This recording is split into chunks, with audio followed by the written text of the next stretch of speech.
백종욱 전 국정원 3차장 나와서 증언했는데 어제 나온 증인들 중에 가장 중요한 분입니다.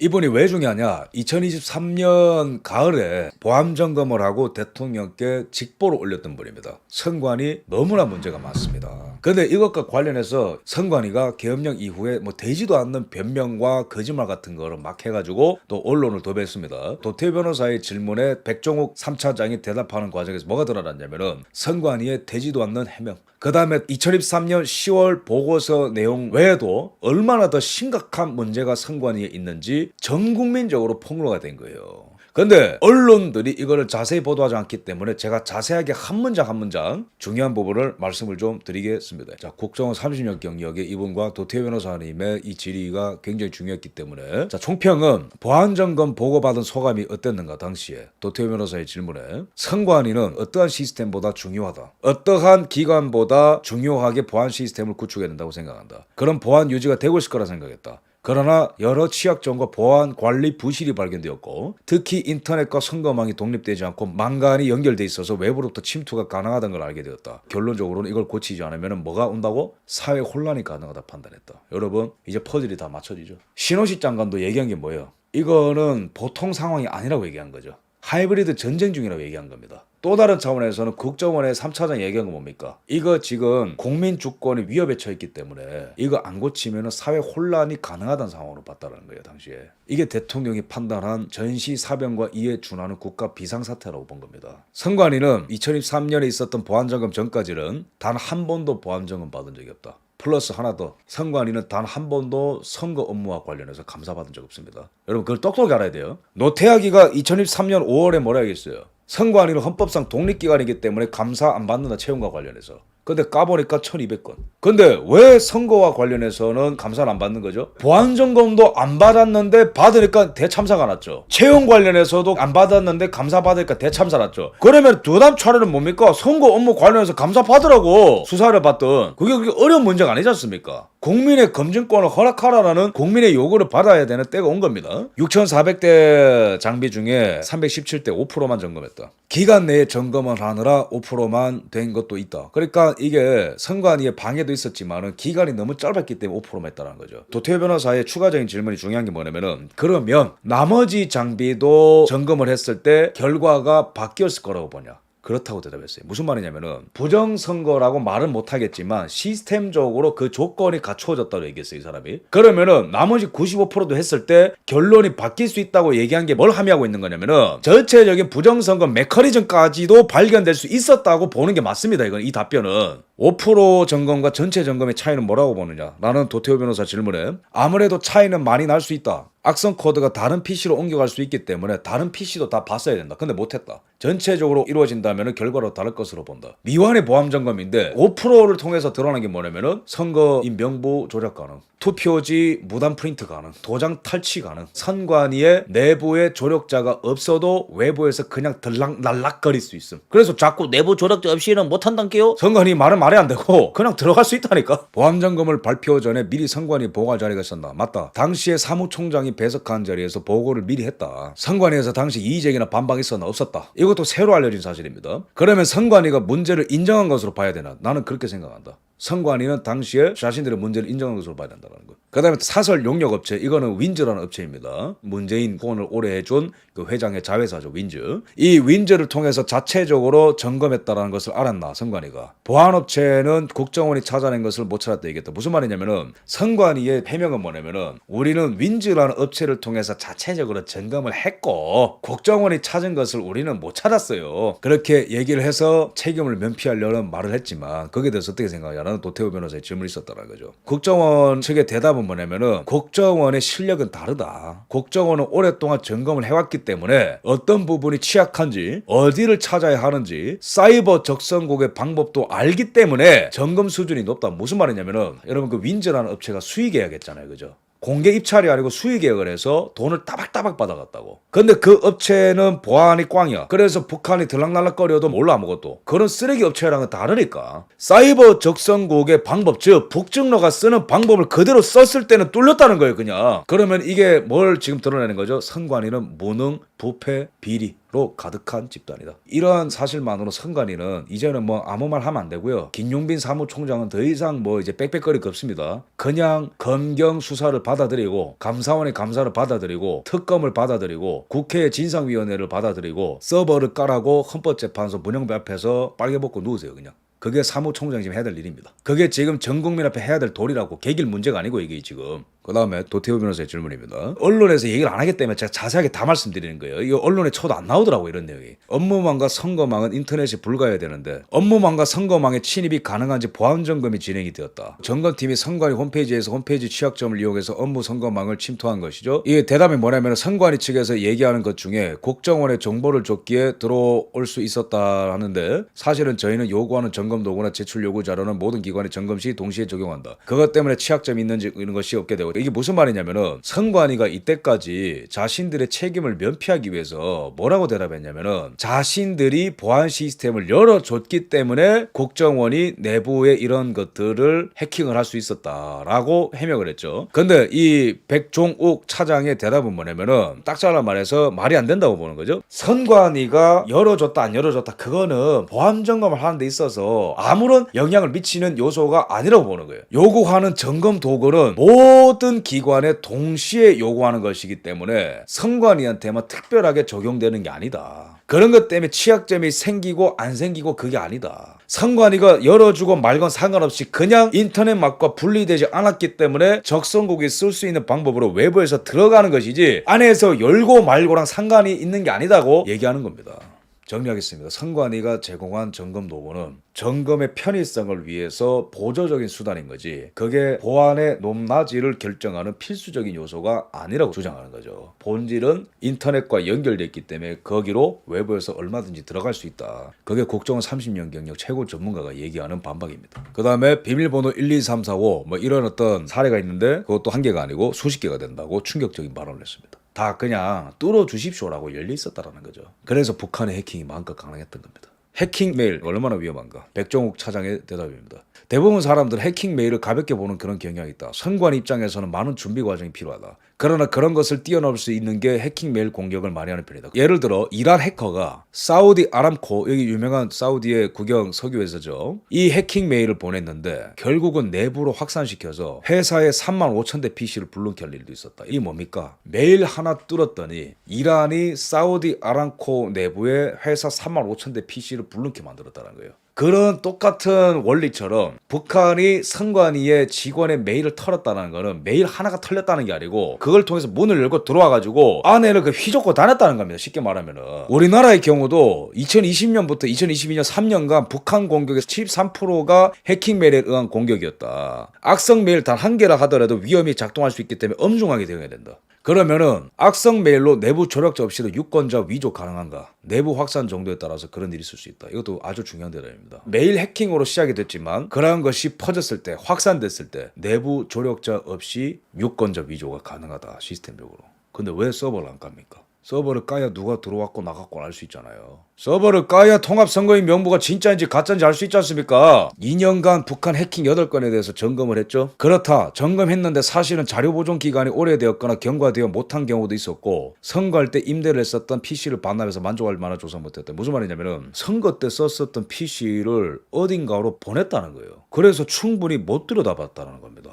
북한이 해킹해서 그 다음에 뭘 했는지. 그럼 지금 이 나라의 가장 중요한 게 뭐냐면은 이런 거 어디 갔냐 이거 내놓으라는 겁니다. 이거 PC 어디로 반납했냐 내놓으라는 겁니다. 서버 내놓으라는 거예요. 당시 선관위 PC 해킹되어서 대외비 등 자료가 유출되었는 걸 확인했나? 맞다. 자료가 유출되었다. 해킹되어서 21년 선관위에 북한에 메일 해킹당하고 고지했었나? 고지했다. 그러나 대응하지 않았죠 선관위가. 그래서 2차 해킹까지 있었죠. 맞다. 이거는 거의 뭐 국가 여적죄입니다. 이거는 아주 핵심적인 정보가 털렸는데 몰라? 그것도 직무유기 또는 범죄. 알려줬는데도 그 다음에도 대응을 안 해? 2024년에도 총선 전에 내부 선거망이 주소가 막 돌아다녀? 선관위 해체시켜야 됩니다. 통합선거인 명부 시스템은 유권자 등록 현황과 사전투표 여부를 저장하는 영역인데 인터넷을 통해서 선관위 내부망으로 침투할 수 있는 허점이 존재하죠. 그쵸? 그 허점이 존재하니까 이론적으로 조작이 가능한 겁니다. 이를 통해서 통합선거인 명부에 사전투표한 인원을 투표하지 않은 것으로 표시하거나 사전투표하지 않은 인원을 투표한 것으로 표시 가능했죠. 그러니까 유령투표가 가능하냐고 물어본 거예요. 그것도 가능하다. 그 다음에 홍길동이라는 이름을 넣고 가짜 주민번호를 넣어도 그게 가능한지 시스템적으로 그것도 가능하다고 확인을 했다. 명부에 들어가서 변경 가능했던 그런 사항들은 제공한 자료나 보안 시스템하고 관계없이 외부에서 바로 가능하다라는 게 그 당시에 점검된 상황이다. 보안 시스템을 적용하지 않았기 때문에 국정원이 털었다고 얘기하는데 백종욱 차장이 또 반박하는 거예요. 그건 아예 그냥 다른 루트로 들어가는 거기 때문에 말이 안 되는 거라고 또 반박을 하는 겁니다.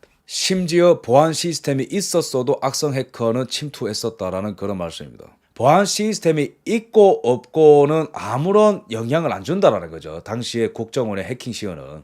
선관위가 진짜 한심한 소리 하는 게 우리가 보안 시스템을 일부러 해제시켰기 때문에 너희가 들어온 거잖아. 이렇게 선관위가 대답을 한 건데 그런 게 있고 없고 그런 건 아무 상관없고 그런 것이 작동하더라도 탐지가 안 되게끔 들어온 거라고 다른 루트로 이해가 되죠, 그죠? 그러면 선관위가 이만큼 무식하고 무능하다라는 거예요. 이런 것도 확인 안 하고 그냥 막 팩트 체크랍시고 막 싸갈기는 겁니다, 지금 언론사들한테. 그래서 도태우 변호사가 더 알아듣기 쉽게 정리하는 거죠. 심지어 보안 시스템이 있었어도 악성 해커는 침투했었다. 이게 요지입니다. 선관위가 자체적으로 고용한 보안업체를 통해서 삐용삐용 아무리 알람 시스템을 돌려도 그거를 무력화시키고 그냥 들어온다는 거예요. 북한 해커들이. 그거를 국정원이 보여줬고 세계적으로 톱10 랭킹 10위까지는 아마 백신 프로그램을 돌려보고 걸리지 않으면 그것을 공개에 활용한 것으로 알고 있다. 구체적인 방법까지 제시했습니다. 백종욱 차장이. 그래서 이 도태우 변호사의 질문은 중요한 것은 선관위가 탐지했느냐 여부가 아니라 선관위 시스템에 악성 코드가 설치 가능한 보안 취약점이 존재하는 것을 선관위가 스스로 인지하지 못했다는 사실이에요. 무슨 말이냐면은 중요한 거는 선관위가 탐지했냐 여부가 아니고 이러한 취약점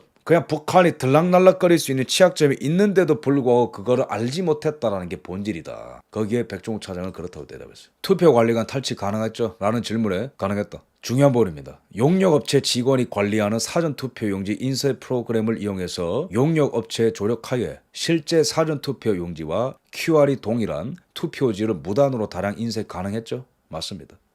이게 부정선거의 메커니즘에 대해서 국정원 3차장이 그렇다고 대답하는 거거든요. 가능성 영역이지만 가능하다 생각한다. 용역업체 직원이 사전투표용지 인쇄 프로그램을 이용하는데 그건 무슨 말이에요? 사전투표용지를 찍어낼 수 있다는 거예요. 누군가가 조력을 한다면. 그럼 이론적으로 가능하고 이런 수상적인 일들이 충만하다면 수사가 진행돼야 되는 영역인 겁니다. 이거는 지금. 그럼에도 불구하고 선관위는 사전투표용지 인쇄 테스트 프로그램이 존재한다는 것을 숨겼죠? 맞습니다. 제공을 끌었습니다. 이거 범죄입니다, 여러분. 제가 어제 신동아 인터뷰에서도 말씀드렸던 게 뭐냐면은 신동아 이런 데는 사실 말하면 부정성 이런 거 안 다뤄요. 근데 얘기 나온 김에 제가 개헌군을 보내야만 했었던 불가피성에 대해서 막 속사포로 얘기했거든요, 기자님한테. 개헌군을 보내야 될 정도의 불가피성이라 하면 선관위와 사법부가 한 몸이 되어서 조직적으로 은폐를 하고 본인들한테 유리한 판결을 했다라면 불가피성이 충족된다고 제가 말씀드렸습니다. 그 불가피성에 뭐가 있냐면은 과연 증거를 은폐했는가 선관위가. 증거의 구조적 편제 즉 선관위가 모든 서버와 통화의 선거인 명부와 포렌식을 불허하는 그런 전자개표기를 다 갖고 있는 것도 문제가 되지만 구조적으로 거기에 증거 은폐를 한다라면 이거는 불가피성이 충족이 되는 겁니다. 개헌군이 갈만한. 왜? 연수 을 때 배춘이파리 투표용지가 나왔어요. 그게 부정투표지다 아니다를 떠나서 변호인들이 선거무효 소송을 한 변호인들이 그 투표지를 사진을 찍겠다 했는데 옆에 선관위 직원들이 말렸습니다. 찍지 말라고. 선관위 직원들이 사진을 찍을 넣을 거고 나중에 그 사진을 보여줄 거니까 일단 집에 가라 했어요. 근데 그 사진을 지웠습니다. 선관위가. 첫 번째 증거은폐. 선거 보존 신청을 넣었는데 그 서버를 해체해서 이전시켰습니다. 마음대로. 증거은폐입니다. 통합선거인 명부 원본 내놓으라 했는데 원본 안 내놓고 4번 내놨습니다. 증거은폐입니다. 그 다음에 정말 부정선거가 가능하다라면 그 메커니즘 속의 부분으로서 누군가가 사전투표용지를 무단으로 찍어내야 그게 가능한 거 아닙니까? 그죠? 누가 했는지는 수사로 밝혀내는 거고 가능하다면 너무나 충격적인 건데 밝혀졌어요. 근데 문제는 선관위가 그런 사전투표 인쇄 프로그램 없었다라고 거짓말하다가 국정원한테 들켰다는 겁니다. 당시에. 그래서 선관위 협력업체 직원으로부터 테스트 프로그램을 넘겨받았냐라는 도태우 변호사 질문에 자세는 모르지만 그렇다고 들었다. 선관위는 증거 은폐의 달인입니다.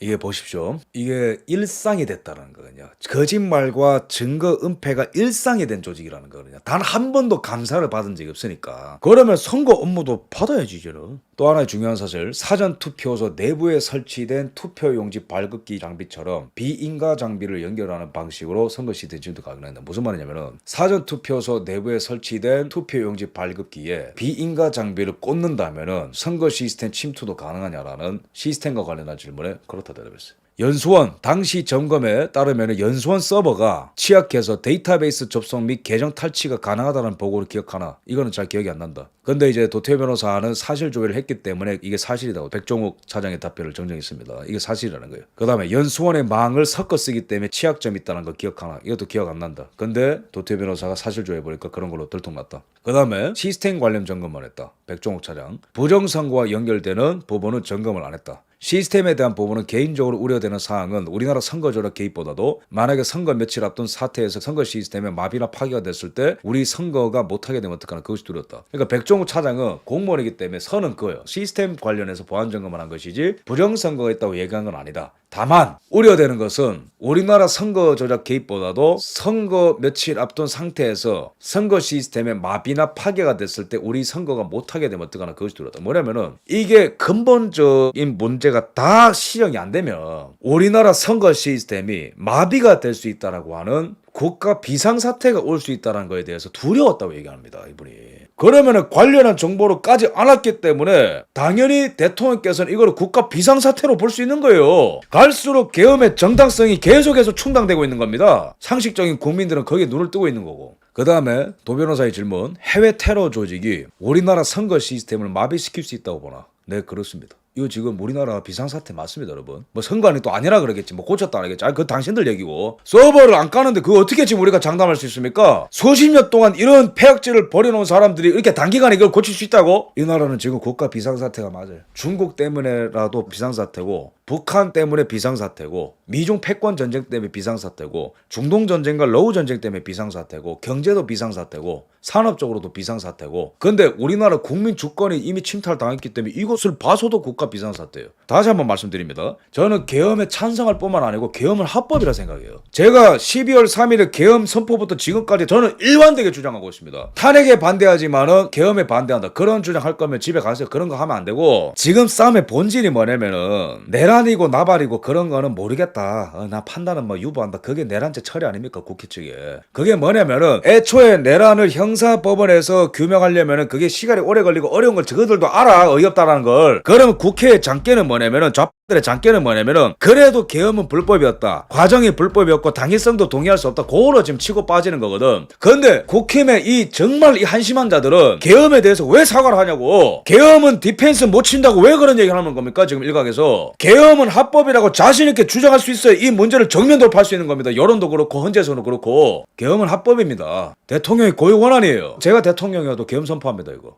도태우 변호사의 마지막 질문. 부정선거 조사하러 간 거 아니고 보안점검하러 가신 거 맞죠? 그거 안다. 부정선거 인내 만에는 아니지만 이것이 가능하다는 것은, 즉 시스템적으로 해킹이 가능하고 통합선거의 명부 조작 가능하고 투표지 무단 인쇄 가능한 이런 총체적인 문제가 있다면 누군가가 나쁜 의도를 가지고 부정선거의 의도를 가지고 아주 강력하고 유력하게 그것이 실행될 수 있는 조건을 갖추고 있다는 것을 확인한 거 아닙니까? 무슨 말이냐면은 당신 부정선거 조사하러 들어가지 않은 거 안다. 다만 시스템적으로 이러한 엄청난 문제가 있다라는 거는 누군가가 부정선거를 의도를 갖고 정말로 부정선거를 할 수 있는 조건이 충족됐다는 걸 당신이 확인한 거 맞죠? 그게 공식 보고서로 나온 거 맞죠? 라는 질문에 백종욱 차장은 뜸들이긴 했지만 점검 상황에서 나온 부분입니다 라고 대답했습니다. 부정선거의 조건이 충족됐다라고 국정원이 확인했다는 걸 인정한 겁니다. 논란 종식입니다. 여기서 뭐 더 할 게 있습니까? 말을. 그러니까 이제 국힘도 바숟가락 얹죠, 그죠? 선관위 해명 충분치 않았다. 이런 충격적인 일이 있었다고 오늘 헌재에서 이런 발표가 있었습니다. 선관위 추가 검증이 필요하다라고 밥숟가락 얹고 있는데 더 세게 선관위 앞에 들어놓고 선관위 규탄하고 선관위 쳐들어가고 국민이 할 수 없는 그거를 그렇게 하란 말입니다. 더 강력하게, 더 공격적으로 다 내놓으라고. 이거 없이는 우리는 한 발짝도 못 나간다. 그렇게 싸움이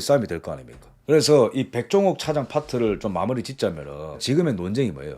대통령께서는 신호식 장관과 이상민 장관과 이런 발언들을 다 종합하면 뭐예요? 중국과의 하이브리드 전쟁, 여론 조작, 중국이 해외에 선거 개입하는 일도 있었고 막 드론 날려 보내고 막 난리가 났다는 거예요. 이게 현대적인 전쟁의 개념이라는 겁니다. 이게 거의 준 전시 상황이라고 보는 거예요. 신호식 장관도 계엄은 말렸지만 방법론 차원에서, 이상민 장관도 계엄은 합법이다. 나는 방법에서는 동의하지 못한 부분에 있어서 말렸지만 대통령께서 군 통수권자로서 결정을 하셨다는데 그거는 합법으로 존중해줘야 되는 거 아니냐. 나는 부활하고 생각하지 말라고. 그 다음에 백종욱 차장도 얘기하는 게 뭡니까? 통합선거의 명부 조작 가능하다. 투표지 탈취 가능하다. 도장 탈취 가능하다. 북한이 들락날락거린다. 선관위가 이때까지 얘기했었던 무슨 자기들이 문을 열어줬네, 많이 그런 거는 다 집어치우고 그런 거랑 상관없이 우리는 그냥 뚫고 뚫고 들어가는 공격 시스템을 가동시켰는데 그냥 들락날락거릴 수 있다고. 우리가 5%만 점검했는데도 그러한 문제점을 발견했는데 만약에 전체를 점검했을 경우에는 뭐가 나올지 모른다고 얘기한 거예요. 지금 차장이 결론적으로 부정선거 있다 없다로 얘기 못하지만 그런 조건이 충족됐다라고 국정원이 공식 보고서를 올렸다는 겁니다. 그럼 이런 상황에서 대통령이 어떤 판단을 해야 되는 게 정상적인 대통령입니까? 아무리 뜯어 고칠라 해도 선관위는 변명과 서버를 내놓지 않고 근본적인 문제가 고쳐지지 않고 이런 하이브리드 전쟁에 맞서 싸우려면 간첩법 개정이 통과되는 그것도 방해하고 초급 장교 예산도 막 뜯어 말리고 킬체인 예산도 다 깎아버리고 원전은 허락 맡으라 그러고 이렇게 폐악질을 일삼는 국회가 있는데 대한민국이 어떻게 앞으로 갈 수 있습니까? 29번의 줄탕내감 이런 것들이 있는데 언론도 말을 안 듣고 국회도 말 안 듣고 국힘도 배신하고 이런 상황 속에서 대통령이 호소할 수 있는 대상은 국민밖에 안 남는 거예요. 주권 수호와 헌법 수호와 자유민주주의 수호를 위해서 이 대한민국 헌법 1조 1항 대한민국은 민주공화국이다. 1조 2항 주권은 국민에게 있고 권력은 국민부터 나온다. 이 1조 1항과 2항에 기대서 계엄령을 선포를 했고 이 대한민국의 헌법의 정신과 체제를 지키기 위해서 즉 김용섭 전북대 명예교수 이 법학의 대가가 말한 대로 계엄의 세 번째 케이스 공익 목적을 위해서 연성계엄을 선포한 것이다. 거기에 지금 국민들이 반응하는데 누가 이걸 내란으로 규정합니까? 지지율이 50%를 돌파를 하고 청년들이 지금 과반 이상이 대통령 편에 서고 있고 국민들이 이게 내란이 아니라는데 이게 왜 지금 탄핵 심판이 진행돼야 되는 거예요 지금?